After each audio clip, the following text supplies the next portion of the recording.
আসসালামু আলাইকুম রহমতুল্লাহ।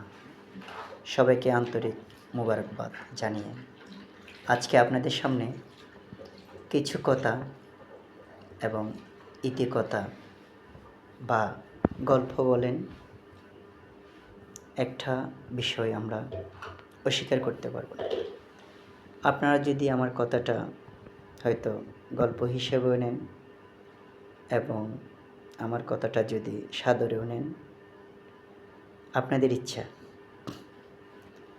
হয়তো আমার ভিডিওটা ধারণ করবেন না, হয়তো কেউ আমাকে যারা জেলাস করেন বা আমাকে যারা একটু প্রিয় মনে করেন হয়তো দেখবে না, কেউ আবার দেখবে।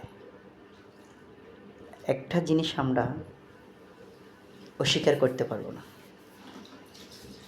দোলনা থেকে কবর পর্যন্ত, এটা হচ্ছে ফরজ কায়েম করা। যেমন কি আমাদের প্রতিদিন 5 ওয়াক্ত ফরজ কায়েম করতে হয়। আমার বিষয়টা প্রাসঙ্গিকটা হচ্ছে এখানে আমার মহান রব, আমাদের সর্বশক্তিমান, ওয়াল্লাহু আলা কুল্লি শাইইন কাদির, যিনি কোরআনুল কারিমে 67 বার এই নামাজের কথা বলেছে।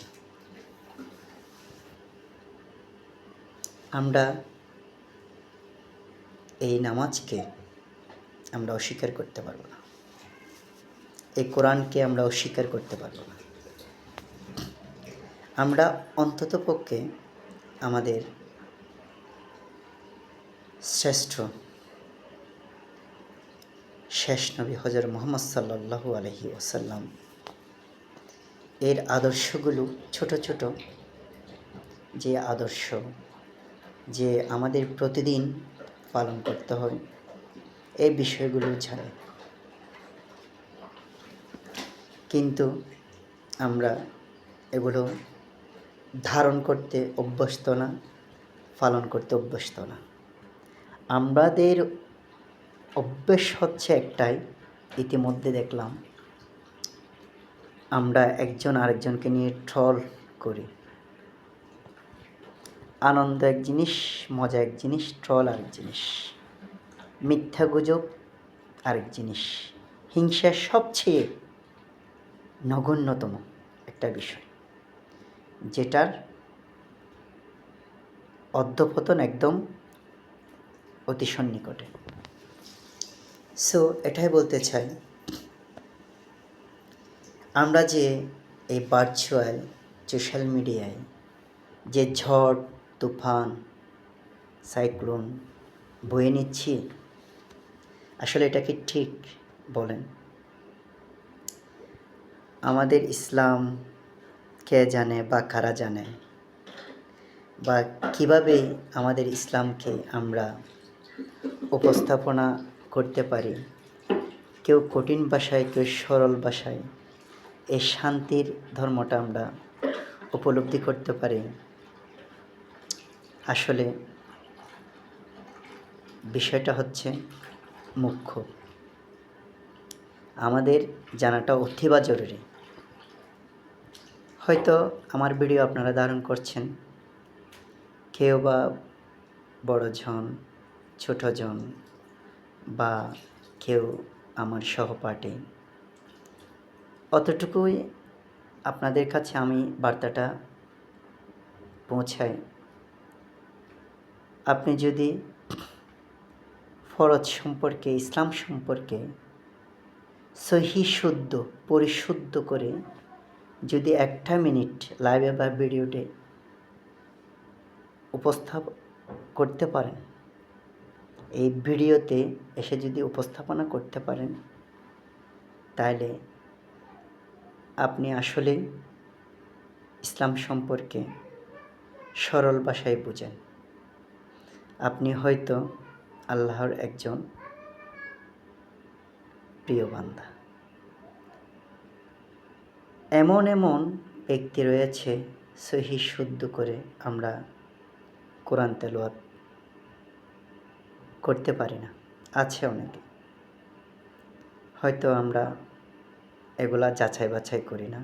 একজন মুসলিম হিসেবে বারবার নামাজের দাওয়াত দেওয়া, একজন মুমিন হিসেবে বারবার নামাজের দাওয়াত দেওয়া, একজন ইসলামের ঘরে জন্ম গ্রহণ করাতে এক ভাই এক প্রতিবেশীকে ইসলামের বা নামাজ কায়েম করার দাওয়াত দেওয়া, এটা কিন্তু অতীব জরুরি। এটা কোনো সংখ্যালঘু না। মহান রব্বুল আলামিন কোরআনুল করিমে ঠিক আছে 67 বার এই নামাজ সম্পর্কে বলেছেন, কিন্তু বিষয়টা এটা না। আমরা বারবার বলি এই ফরজটা আদায় করে, কিন্তু না, আমরা আছি ভার্চুয়ালে, আমরা আছি সোশ্যাল মিডিয়ায় একজন আরেকজনকে ট্রল করা, খোঁচাখুচি করা। আসলে ভাই এটাতে ভাবমূর্তিটা আপনার নিজেরই নষ্ট হচ্ছে, আপনি বুঝতে পারছেন না। আল্লাহ তাআলা আপনাকে বোঝার তৌফিক দেখ, হয়তো এটাই কামনা করি একজন মুসলমান হিসেবে। কিন্তু ভাই একটা জিনিস মনে রাখবেন, আজ আছি কাল নেই, কিন্তু আপনার কর্মটা, আপনার কথাটা থেকে যাবে। হয়তো সামান্য একটা দল নিয়ে আমরা এত জোরালোভাবে নিজের ভাবমূর্তি এবং ইসলামকে পর্যন্ত আমরা জানা সত্ত্বেও আমরা ট্রলে নিয়ে আসি, আপনি কেমন মুসলিম। এমন মানুষ আছে আমরা দেখি, কিন্তু নাউনটা বলতে পারি না। কারণ কি? প্রেক্ষাপটটা বুঝতে হবে। কিন্তু একদিন সময় আসবে, আপনাদের জোর জবরদস্তিভাবে বুঝাবো না, কিন্তু আমার মতো আরও কেউ আসবে, আপনাদের সাদরে গ্রহণ করে নিয়ে আপনাদের বুঝাবে। হয়তো আসলে আপনি কেন 1 বছর ধরে, 2 বছর, 5 বছর, ইভেন 1 যুগ ওই রকমও আছে, আমরা ইসলাম ধর্মে গ্রহণ করছি, এখনও ফজরের নামাজটা আমরা জামাতে সহিত থেকে কায়েম করছি না, আছে এরকম। কিন্তু আরও কিছু দেখি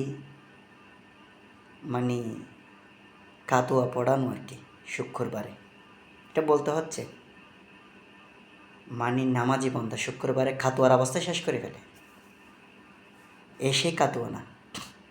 আমাদের বাইতুল মামুর মসজিদের মুয়াজ্জিন মোহাম্মদ আসগর সাহেব এর দুলাইয়ের পাঞ্জাবিনে 25 টাকা, ওই শুক্রবারে নামাজ পড়ুয়া ওই ব্যক্তির কাতুয়ার অবস্থা যে খারাপ, ওইটা দোলাই করতে নেয় 75 টাকা। বেশ কম এখানে। এটা আপনার আল্লাহ তাআলা বুদ্ধি দিতে হবে, এখানে ব্রেন দিতে হবে। শুধু ট্রল করিয়েন না ভাই, প্লিজ। ইসলাম নিয়ে কে জানে না, এটা নিয়ে ট্রল করিয়েন না। আপনি নিশ্চয়ই শুদ্ধ করে যদি আপনাকে কোনো একদিন মসজিদে অ্যানাউন্সমেন্ট করা হয়, এই আপনি এসে শুদ্ধ করে এই 14টা আমাদের ছোট সূরাগুলো বলেন তো, তখন গিয়ে ফেঁসে যাবেন। আপনিও এসে ভার্চুয়ালে কি জ্ঞান দেন না, এটা ভালো না ভাই। কাতুয়ার অবস্থা খারাপ করবেন না, আরেকজনকে নিজে না জেনে খোঁচেও দিবেন না, প্লিজ ভাই। একদিন দেখবেন এই ভাবমূর্তিটা সবার সামনে যখন রিপ্রেজেন্ট হবে, একদম শেষ। তো ভাই হিসেবে বলছি এই কথাগুলো, হয়তো আপনার ভাই হিসেবেও বলেন, বা আঙ্কেল হিসেবেও বলেন, ছোটো ভাই হিসেবেও বলেন, অনুরোধ এটা, আর কিছু না। আগে নিজেকে পরিশুদ্ধ করুন, ফরজগুলা আদায় করুন, চেষ্টা করুন। আল্লাহ তাআলা আপনাদের তৌফিক দেয়। আমাকেও আল্লাহ তাআলা আরও বেশি হেদায়েত দেয়। আমার জন্য দোয়া করবেন, আপনাদের জন্য দোয়া করি। বিশ্বাস করা না করা আপনাদের বিষয়, সবার জন্য দোয়া করি একজন মুমিন হিসেবে। সবাইকে ধন্যবাদ, ভালো থাকবেন। আসসালামু আলাইকুম ওয়া রাহমাতুল্লাহি।